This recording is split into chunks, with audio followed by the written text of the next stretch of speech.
Hi guys, I am AP Gautam. Today I am going to teach you literary terms. It is the remaining part of literary terms.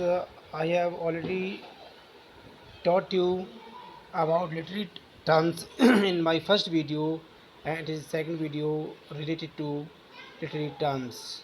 So literary terms are most important for upcoming TGT and PGT vacancies. So please don't forget to like, subscribe and share my channel. If you do it, I will give you update latest video related to your TGT PGT for English subject. So now let's start now. Litotes first word आपका यह दिया है लाइटोटीज। कुछ लोग इसे इसका उच्चार लिटोटस भी पढ़ते हैं, but depend on what the means of this literary terms. So I am going to start now. It consists in the use of a negative before a word to convey a strong affirmative sense. लाइटोटीज का means होता है कि इसमें आपको कोई भी sentence दिया हुआ है, आपको सेंटेंस में नॉट और नो शब्द ज़्यादातर आपको देखने को मिलेंगे, सिंपल सी भाषा। और यदि आपको कहीं इसी सेंटेंस में आपको इस तरह का वर्ड मिल जाए, आप डेफिनेटली समझ लेना देयर इज़ गिवन लाइटोटीज या लिटोटस। सब example, he is no means scholar. It means no mean मतलब दिया है, इसका मतलब यहाँ है वेरी ग्रेट, यानी वह बहुत ही महान विद्वान है। दूसरा example, he can do this work in no time. वह बहुत कम समय में, यानी बहुत ही जल्दी क्या है, वह इस कार्य को कर सकता है। तो यहाँ इन नो टाइम क्या है, ये आपका ईडियम है जो फ्रेजल वर्ब होती है उसमें से दिया गया है। तो इसका मीन्स होता है वेरी सून, यानी बहुत जल्दी।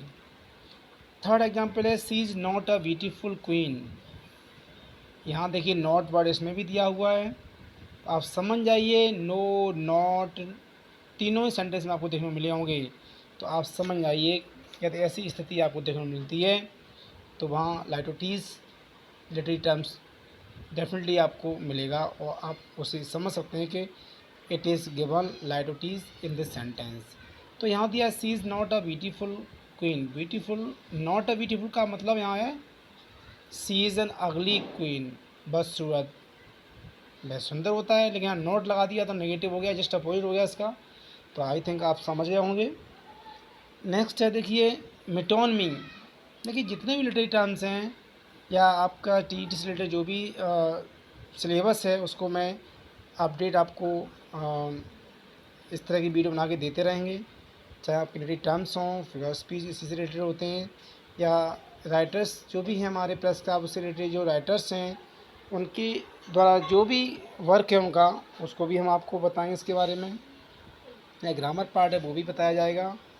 तो आप कंटिन्यू इस तरह से इनका एक अपना शेड्यूल बनाएं और कंटिन्यू वॉच करें, देखें, क्योंकि रेगुलरिटी किसी भी चीज़ के लिए बहुत ज़रूरी होती है।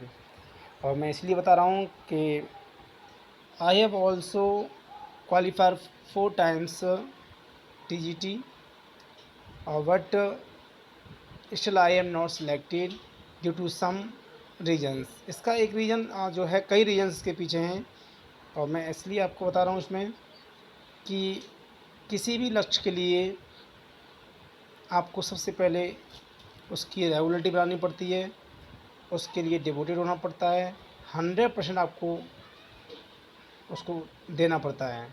और जब 100% आप टाइम देंगे, 100% अपने आप को उसमें लगा देंगे, तो डेफिनेटली आपको सफलता मिलेगी। और जहाँ आप थोड़ी भी लापरवाही करते हैं तो डेफिनेटली वहाँ गुंजाइश कम रह जाती है सफलता की। तो ये आप सोचें कि नहीं इनका सिलेक्शन नहीं हुआ तो मेरा कैसे हो जाएगा, ऐसा कुछ नहीं होता है।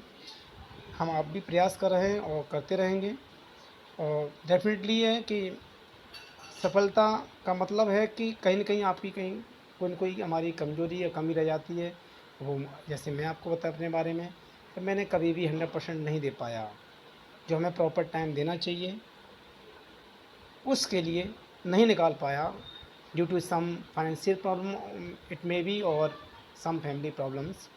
लेकिन हमें इन सब चीज़ों को दरकिनार करते हुए हमें अपने लक्ष्य पर पहले फोकस होना चाहिए।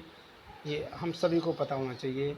जहाँ ये अपनी कमियां ही होती हैं जो हमें इस बात को एहसास दिलाती हैं कि हमने पूरे मन से उसके लिए अपना पूरा फोकस नहीं किया उस टॉपिक के, उस लक्ष्य के लिए। तो लक्ष्य है तो उसके लिए फिर हमें 100% भी देना होता है, तभी सफलता मिलती है। तो सभी प्रतियोगियों से मेरी यही अनुरोध है कि एक डेफिनेटली आप सुटेबल टाइम टेबल बनाएं अभी से, टीजीटी की जो अपकमिंग जो वैकेंसी उनके लिए आने वाली जो हैं, और रेगुलरली मॉर्निंग और इवनिंग टाइम के लिए एटलीस्ट 4 आवर्स आप टाइम निकालें, 4 घंटे सुबह शाम दें, रात को जो भी है। तो यदि आप एक रेगुलरिटी बनाते हैं तो with in 3 month you can cover your TET course और पीईटी कोर्स ऑल्सो। तो आप इस तरह से कवर उसको कर लेंगे। और सेल्फ स्टडी बहुत ही अपने आप में एक कंप्लीट है यदि आप डेफिनेटली उसको टाइम प्रॉपर देते हैं तो। और उसमें जो आपको इस तरह की जो वीडियो मिल रहे हैं जहाँ से भी जैसे भी, तो उनको पढ़ते रहें, क्योंकि जो जो भी अनुभवी व्यक्ति होते हैं और या उनके द्वारा आपको इस तरह की वीडियो मिलती हैं तो आपको डेफिनेटली उसका बेनिफिट मिल जाएगा। तो देखिए नेक्स्ट पॉइंट पे हम आते हैं, मेटोनमी।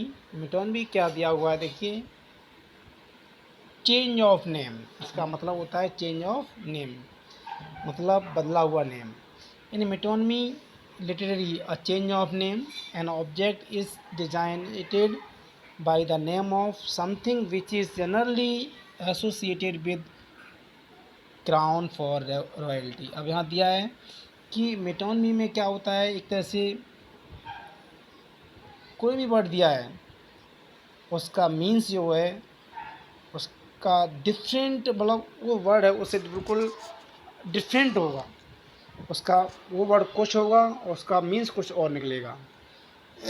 मतलब बदला हुआ नेम होगा। जैसे क्राउन फॉर रॉयल्टी या किंग के लिए होता है मुकुट। द बेंच फॉर जजेस, बेंच का मतलब होता है ज्यूरी, तो जजेस के लिए होता है ये। पेन फॉर राइटर, पेन का यूज राइटर के लिए होता है। एग्जाम्पल देखिए, the bench said they are guilty, bench ने कहा कि वे दोषी हैं। तो बेंच थोड़ी बोलती है, यानी बेंच का मतलब जजेस ने कहा, जो जजेस थे, ज्यूरी कमेटी थी, उन्होंने कहा कि वे दोषी हैं। The pen is mightier than the sword, pen, pen का यूज किसके लिए है, राइटर बुद्धिजीवी लोगों के लिए। तो pen is mightier than the sword, sword बोलते हैं तलवार, यानी फिजिकली पावर। तो यहाँ दोनों का जो पेन और स्वॉर्ड का मतलब है, पेन का यूज हुआ है राइटर के लिए और स्वॉर्ड का मतलब फिजिकली पावर, किसी की शक्ति के लिए हुआ है। The orders come directly from the white house, तो यहाँ वाइट हाउस का मीन्स होता है प्रेसिडेंट के लिए वर्ड यूज हुआ है। This land belongs to the crown, यानी ये भूमि, पूरा क्षेत्र किससे रिलेटेड है, क्राउन से, यानी रॉयल्टी, किंग से रिलेटेड है वो चीज़। तो आप समझ गए होंगे मेटोनमी। कहीं भी आपको ध्यान रखना, बदला हुआ नेम कब किसी वर्ड का आता है जिसका जो सेंस, जो मीनिंग है दूसरा होता है और वर्ड दिखने में कुछ और लगता है, तो समझ लेना वो मेटोनमी है। Next, assonance. एसोनेंस का मतलब होता है assonance, assonance vowel sound are repeated in a line, किसी भी लाइन में बाउल साउंड को रिपीट किया जाता है, इसे कहते हैं स्वरों का मेल। तो बाउल साउंड की रिपीटेशन उतनी होती है तो समझ लो वो आपका एसोनेंस है, स्वरों का मेल है। और कई बार ही टीजीपीटी में पूछा गया है मेटोनमी और लाइटोटीज, जो पूछे जाते हैं अक्सर बोर्ड में, गत वर्षों में पूछे गए हैं क्वेश्चन लिटरेरी टर्म से, वही मैं आपको बता रहे हैं। तो देखिए हमने बताया आपको एसोनेंस का कैसे पहचानेंगे। देखिए first point, dear come near and fear not. Dear में ई ए आर लिखा है, ई डी अर शब्द लगा है, तो ई ए आर क्या है, ये आपका वोवेल साउंड है। कम के बाद है नियर, नियर में ई ए आर लिखा है, नी अर, तो यहाँ भी वोवेल साउंड है ई ए आर। फियर में अर लिखा है, फी अर, तो वहाँ भी आपका वोवेल साउंड है। तो ये तीनों वर्ड जो दिए हैं, डियर, नियर और फियर, इसमें आपको वोवेल साउंड देखने को मिल रही होगी। सेकंड है Shelly, sell, sea, sell, beside the sea shore. आप देख रहे हैं शैली में ए डबल एल वाई है, सेल्स में ई डबल एल एस है, फिर शैली आ गया, सेल्स आ गया, फिर उसके बाद सी आ गया, सी में ई ए वोवेल साउंड है, शोर में ओ आर ई और इसकी वोवेल साउंड है। तो ये आप कंफर्म आपको हो गया होगा कि ये कॉम्बिनेशन ऑफ वोवेल साउंड होती है एक तरह से। नेक्स्ट कॉन्सोनेंस, कॉन्सोनेंट बोलते हैं कॉन्सोनेंट से बना ये शब्द, व्यंजन। The repetition of consonant sounds, जहाँ व्यंजन जो होते हैं उनकी साउंड रिपीट होती है वो कहलाता है कॉन्सोनेंशन। जैसे the fair breeze blow the white foam flow. आप देख रहे हो उसमें ब्रीज और ब्लो में बी फर्स्ट जो लेटर है, ब्रीज बी से साउंड हो रही है जो कॉन्सोनेंट साउंड है, और ब्लो, ब्लो में बी फर्स्ट लेटर है, तो बी क्या है हमारा कॉन्सोनेंट है। ऐसे ही फॉर्म फ्लो, फॉर्म में एफ है साउंड, जो एफ क्या हमारा कॉन्सोनेंट है, और फ्लो में एफ फिर हमारा कॉन्सोनेंट है। तो एफ एफ यहाँ पर दिया हुआ है और ब्रीज और ब्लो में बी बी दिया है, तो ये आपकी कॉन्सोनेंट साउंड रिपीट हो रही है। ऐसे second example, he stood on the road and cried. Stood में डी की साउंड कॉन्सोनेंट साउंड, रोड में डी की साउंड कॉन्सोनेंट साउंड, क्राइड में डी की साउंड कॉन्सोनेंट साउंड। ओके, तो लास्ट में तीनों में डी डी डी दिया हुआ है, स्टूड, रोड और क्राइड में। तो आई थिंक आप कॉन्सोनेंस और एसोनेंस दोनों में डिफरेंस समझ गए होंगे। अगला पॉइंट आता देखिए एपिग्राम। एपिग्राम को हिंदी में हम कहते हैं सूक्ति, यानी शॉर्ट फॉर्म में। Maximum of sense in the minimum of space is epigram. मान लीजिए मैक्सिमम ऑफ सेंस, आपको ज़्यादा से ज़्यादा उसका अर्थ निकल रहा है किसी भी सेंटेंस में, और कम वर्डों में वो बात बताई जाए। लिमिट वर्ड हों, काउंटेड लेटर या वर्ड हों, शब्द हों, और उसका सेंस बहुत लंबा हो सार, तो वो समझ लो एपिग्राम होता है। Only a few words convey a lot of sense. कुछ ही शब्द होते हैं जो बहुत सारा अर्थ दे जाते हैं। जैसे cowards die many times before their death, यानी कई लोग अपने मृत्यु से पहले कई बार मर लेते हैं। The child is the father of man, बच्चे को इंसान का पिता कहा जाता है। Handsome is that who does handsome, सुंदर वह सुंदर कार करे। अभी सिंपल सी बात है, जहाँ पर एक कैसे छोटे छोटे कोटेशन दिए हुए हैं, समझ लो वो एपिग्राम हैं। जैसे यूनिटी हैज स्ट्रेंथ, एकता में शक्ति होती है, क्या है, जस्ट लाइक प्रोवर्ब, यानी जैसे कहावतें होती हैं, बस एपिग्राम मान लो उसी की तरह जस्ट होता है। नेक्स्ट है एंटीथेसिस। एंटीथेसिस क्या होता है, एंटी बोलते हैं कोई चीज़ हमारे जस्ट अपोजिट होती है, एंटी है, उसे एंटी कहा जाता है। ये जस्ट ऑक्सीमोरन से मैच खाता है, लेकिन डिफरेंट में आपको बताएंगे ऑक्सीमोरन और एंटीथेसिस में क्या डिफरेंट है। ऑक्सीमोरन में क्या होता है, एक ही चीज़ के दो पार्ट ना दिए जाते हैं। जैसे लाइफ इज़ बिटर स्वीट, जीवन में सुख दुख होते हैं, तो बिटर कड़वा और स्वीट मधुरा मधुर। अब एक चीज़, अब यहाँ पे थोड़ा क्या होता है कि एक सेंटेंस होगा उसमें सेमीकोलन दिया हो सकता है, कॉमा दिया हो सकता है, लेकिन दोनों में अलग अलग देयर में भी सब्जेक्ट और एकदम थोड़ा डिफरेंट मिलेगा, लेकिन सेम एक ही चीज़ की दो बातें नहीं बताई जा रही होंगी। जैसे एंटीथेसिस देखिए, it is a simple contrast in it, इसमें सिंपल सा विरोध होता है। It is the setting of one thing against another, इसमें एक चीज़ दूसरे के अगेंस्ट होती है। जैसे united we stand, divided we fall. एक हैं तो मजबूत हैं, खड़े हुए हैं, डिवाइडेड वी फॉल, और बढ़ जाते हैं तो हार जाते हैं, गिर जाते हैं। God made the country, man made the town.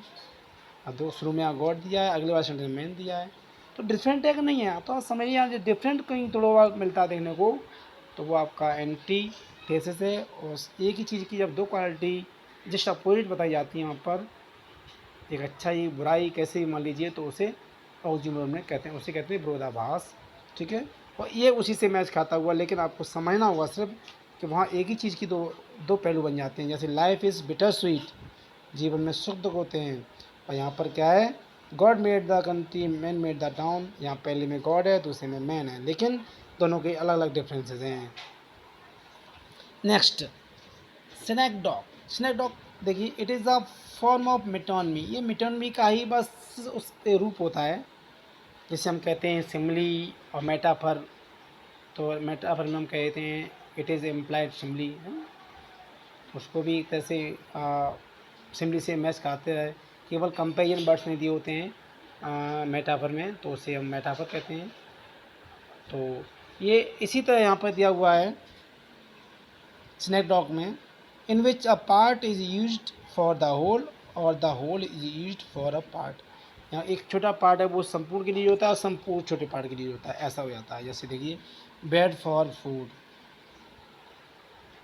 Bread का यूज होता है किसके लिए, भोजन के लिए। सेल्स फॉर होल शिप के लिए यूज हुआ है यहाँ। 5 मोर हैंड्स आर नीडेड। अब हैंड्स दिया है, 5 मोर हैंड्स आर, यहाँ हैंड का अर्थ है मैन से। तो यहाँ देखो एकदम मिटोनमी फॉर्म में दिया हुआ है एक तरह से, तो ये आपको समझना से। Boots on the ground, boots का अर्थ यहाँ बूट नहीं है वो पहने हुए, बूट्स का अर्थ यहाँ डबल मीनिंग कहते हैं। एक मिटोनमी फॉर्म में है, तो उसका अर्थ हुआ सोल्जर्स, सिपाही। ठीक है, तो यहाँ पर boots on the ground, soldier on the ground. Last है यहाँ एलिट्रेशन, इसे सभी जानते हैं, मोस्टली ज़्यादातर अनुप्रास होता है ये। There is the repetition of the words of same sound और the repetition of same letter और syllable at the beginning of 2 और मोर वर्ड्स। यानी यहाँ पर सेम वर्डों की रिपीटेशन होती है, सेम साउंड की रिपीटेशन हो सकती है, सेम लेटर की रिपीटेशन हो सकती है, सेम सिलेबल जो हमारे साउंड से लेटर होते हैं जैसे, तो वो रिपीट हो सकते हैं, और 2 या 2 से अधिक वर्ड रिपीट हो सकते हैं।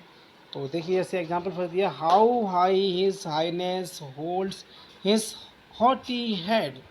प्रत्येक वर्ड के फर्स्ट लेटर इसमें एच दिया है, हाउ में एच, हाई में एच, हिज में एच, हाईनेस में एच, होल्ड्स में एच, हिज में एच, हॉटी में एच और हेड में एच। तो ये क्या है, सिंपल सी बात है, there is given alliteration. Alone alone, यहाँ शब्द ही रिपीट हो रहे हैं, देखो alone alone, all all, alone alone on a white white sea. यहाँ शब्दों का रिपीटेशन है, तो साउंड भी रिपीट हो सकती है, शब्द रिपीट हो सकते हैं, लेटर रिपीट हो सकते हैं, तो definitely there will be alliteration, वहाँ अनुप्रास अलंकार होगा। तो आई थिंक आपको ये वीडियो पसंद आएगा। If you like this video, तो please don't forget to like, share and subscribe my channel. Thank you.